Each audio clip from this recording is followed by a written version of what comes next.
Going on, folks? As always, it's JuvyThaKid here with another fucking title show. But before we get into it, patreon.com/churchofjuvie.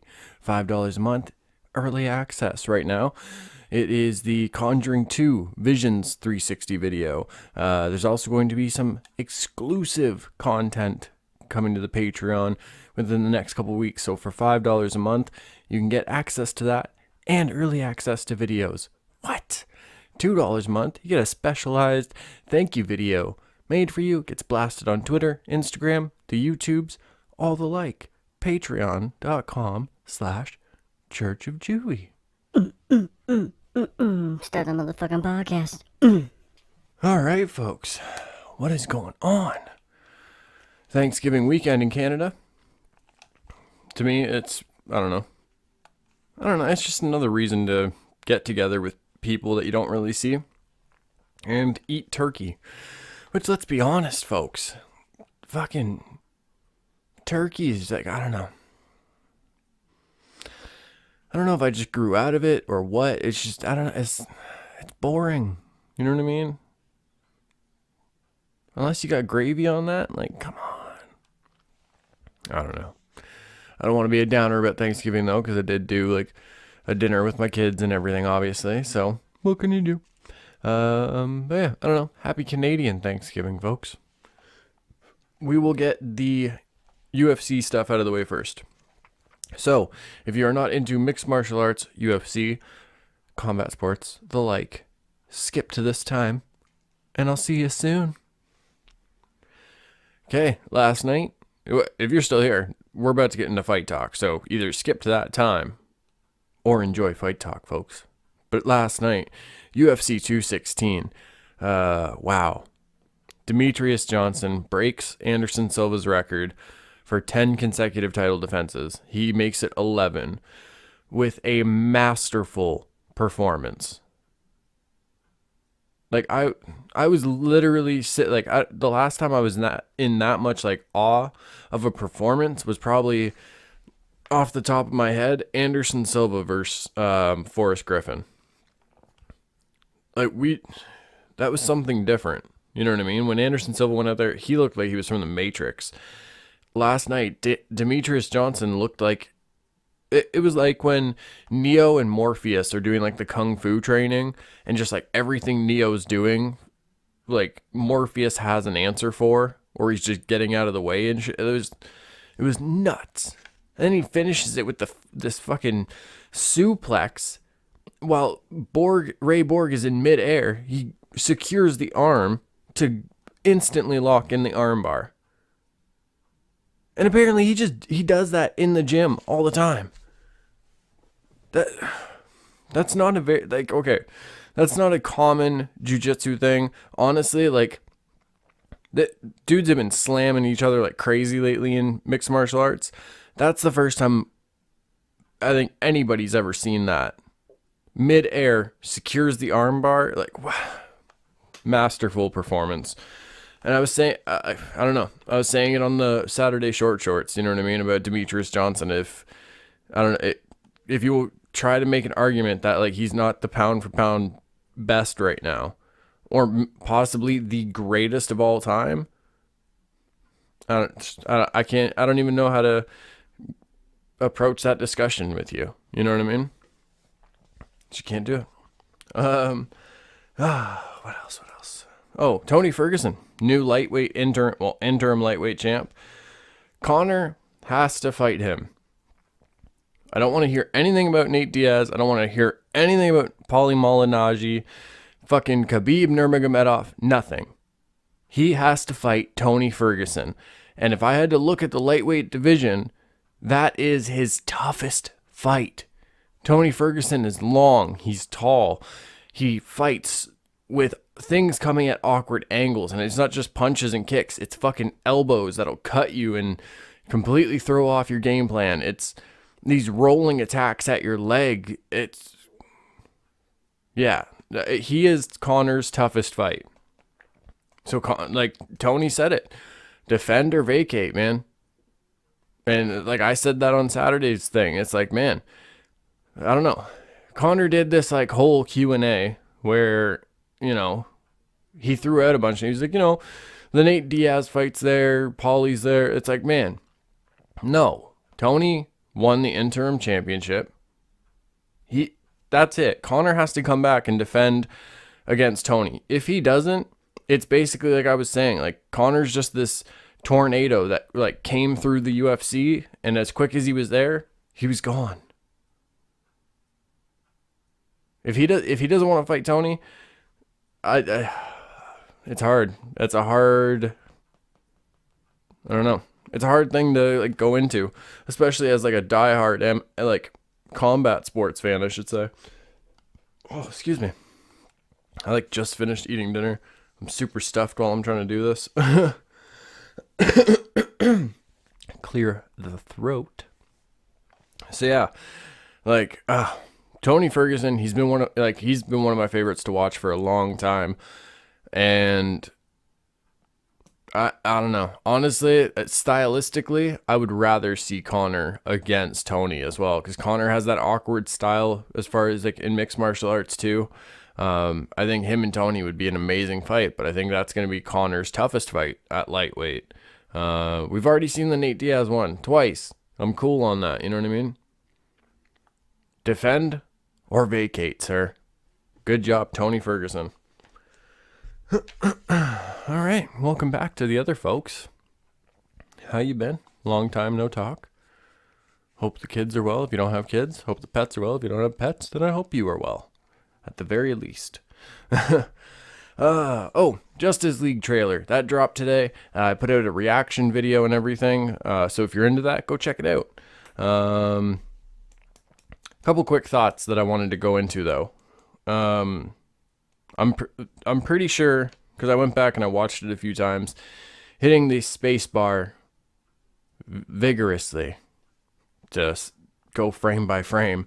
It looks like we're going to see Steppenwolf versus Aquaman, which would be pretty crazy.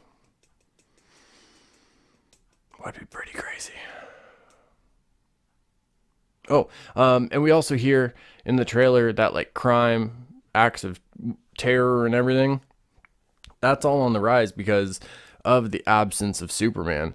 And I think that's where like Batman even goes into it, where he's saying, like the world needs Superman.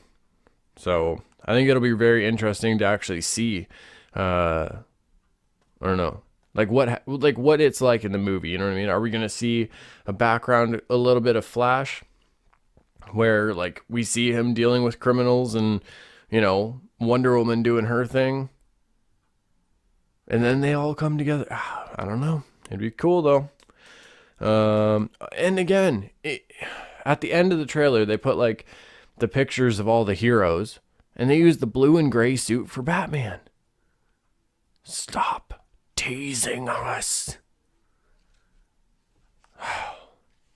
Like, at least just give me a fucking flashback of Bruce with Jason Todd. You know what I mean? Let me see the blue and gray suit while he's standing next to Robin. They wouldn't put that in Justice League. But that would make, like, the comic fan in me just fucking bust.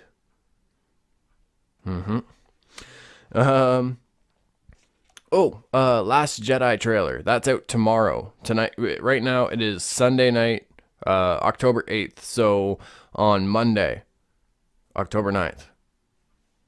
Last Jedi trailer. That's going to be very exciting. Tomorrow's a vlog day, so that trailer reaction and all that will be included in the vlog. So that's exciting, folks. Justice League today. Last Jedi tomorrow. Cinema, you spoil us. We do not deserve the gems you give us. I saw another really cool trailer today for a Keanu Reeves movie coming out. It's kind of like a thriller. I'm pretty sure he's playing like a scientist. His wife and kids, they get into a car crash, and he's been working on like this cloning program, and he wants his family back, but it's one of those things with clones. It's like, yeah, you look like that person. You kind of are that person, but things go wrong. And I don't know. I definitely think that shit's going to go wrong in this. Well, it's kind of said in the trailer, but I don't want to spoil it. But I will say that, like, Keanu Reeves is fucking... Like, he's on a roll. With the John Wick movies, replicas coming out, The Bad Batch, which we're going to get into that review. I don't know. Just Keanu Reeves is fucking... He's on a roll again with the movies, you know what I mean? I basically grew up watching Keanu Reeves movies. I remember when he played the goalie in Youngblood with a very, very young Rob Lowe and Patrick Swayze. Hockey movie, actually. Don't like hockey, but that wasn't a bad movie when I was a kid. And then, both the Bill and Ted movies, the Matrix movies. Like, come on.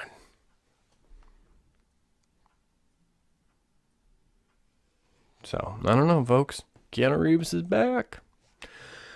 Oh, let's get to the Bad Batch review. Grab a sip of my hot chocolate first. Oh, these podcasts are so hard to record. Like when you just finished dinner. I literally just finished eating. I came upstairs, got my mic plugged into the laptop, everything, and sat down and started recording. And this shit is so hard to do when I'm fucking so stuffed. Feels like I can barely even think properly. I just got turkey and mashed potatoes flowing through me. Okay. The Bad Batch. 'Tis on Netflix, good folks, if you want to watch it. It's actually really cool because if anyone's familiar with the, how do I even describe it? If anyone's familiar with the news outlet started on YouTube and everything called Vice, Vice, Vice. They do a lot of really crazy stories. You know what I mean?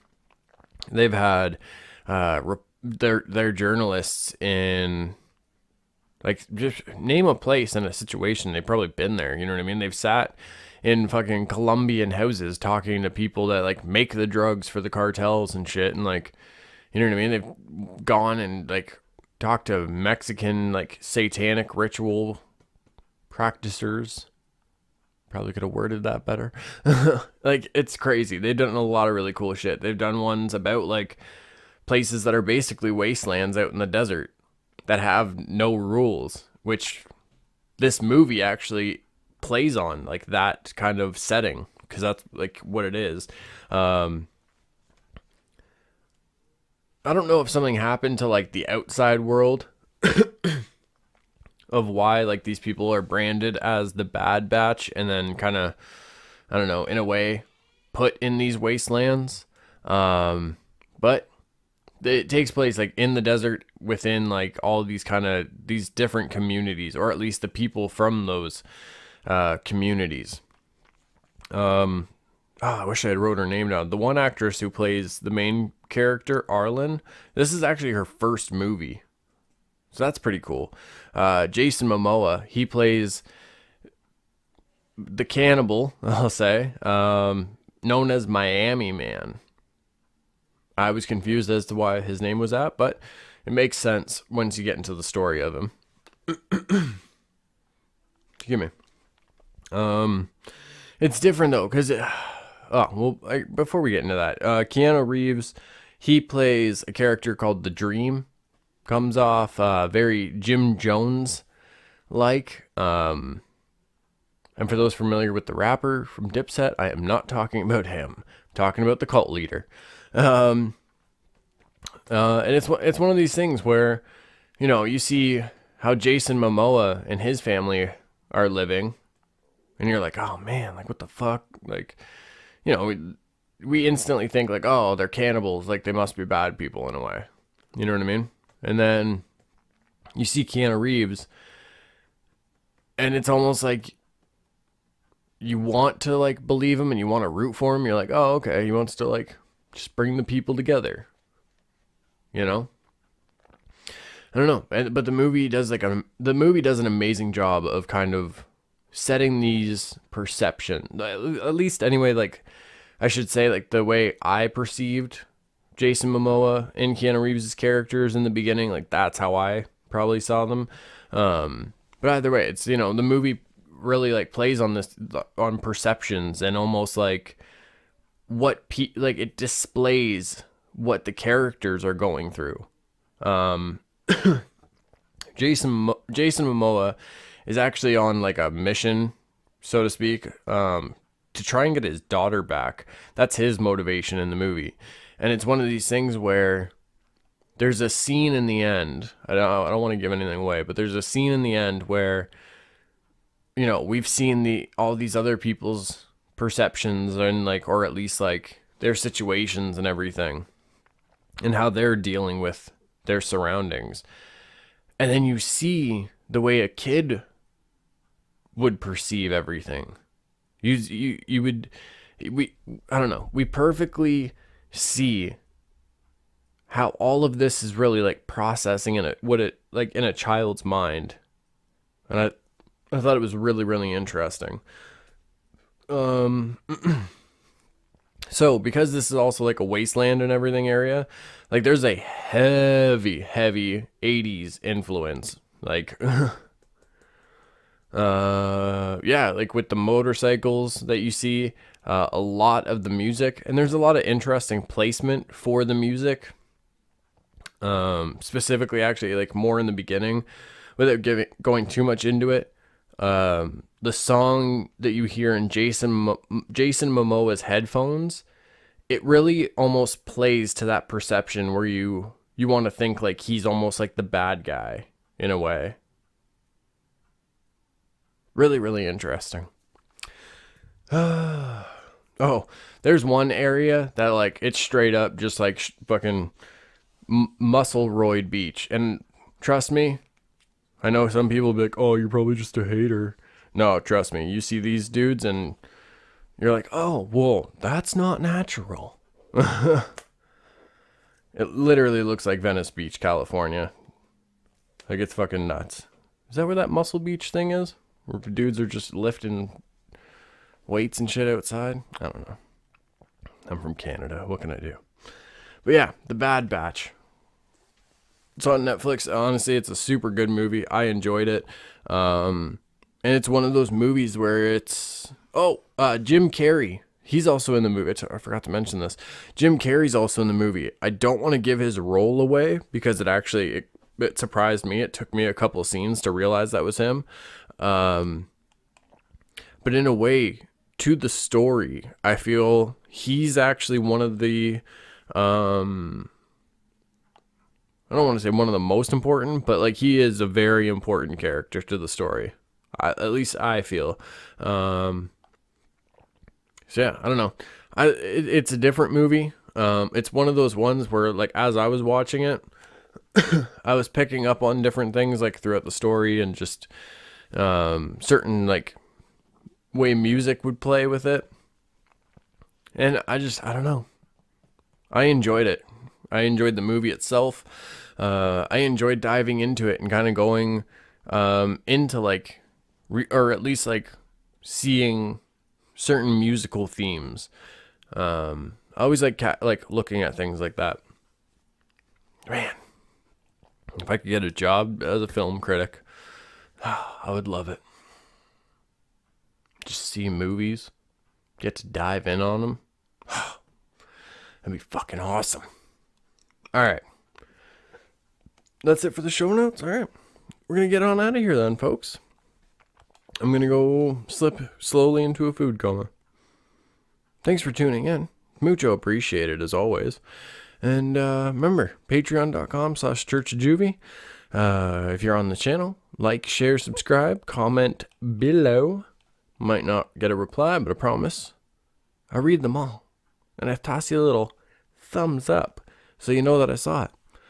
I think the one way YouTube's doing it is like you heart things, but Actually, I don't know. That's just weird because for me, like I have the YouTube app and then I have the YouTube Studio app where I can see all your comments and all that stuff and I can give them a thumbs up without actually having to like kind of like go into the video, because a lot of people when you do that, like it's counting as views on your video and it's just can't be adding fucking fake views like that.